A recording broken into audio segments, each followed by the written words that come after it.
যখন গভীর সম্পর্কের ইঙ্গিত দেয়, পুরুষদের অবশ্যই জানা উচিত। অনেক সময় নারীরা তাদের অনুভূতি সরাসরি প্রকাশ করতে পারে না, তখন তারা কিছু ইশারা বা সংকেতের মাধ্যমে তা বোঝায়। প্রবলভাবে শ্বাস নেওয়া। যখন একজন নারী গভীর শ্বাস নিতে শুরু করেন, বুঝবেন তিনি আপনার কাছে স্বাচ্ছন্দ্য বোধ করছেন। 2. চুল নিয়ে খেলা করা। নিজের চুল ছোঁয়া বা নাড়াচাড়া করা মানে তিনি আপনাকে ইঙ্গিত দিচ্ছেন। 3. হাসি ও চোখে চোখ রাখা। বারবার আপনার দিকে তাকিয়ে হাসা মানে তিনি আপনাকে পছন্দ করছেন। 4. কানে ফিসফিস করে বলা। যদি তিনি আপনার কানে ফিসফিস করে উত্তেজনামূলক কথা বলেন, তবে সেটি একটি স্পষ্ট সংকেত। 5. ঠোঁটে হালকা কামড় দেওয়া। এটিও একটি আকর্ষণের লক্ষণ।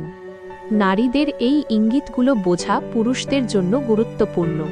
আরও তথ্য পেতে সাবস্ক্রাইব করুন।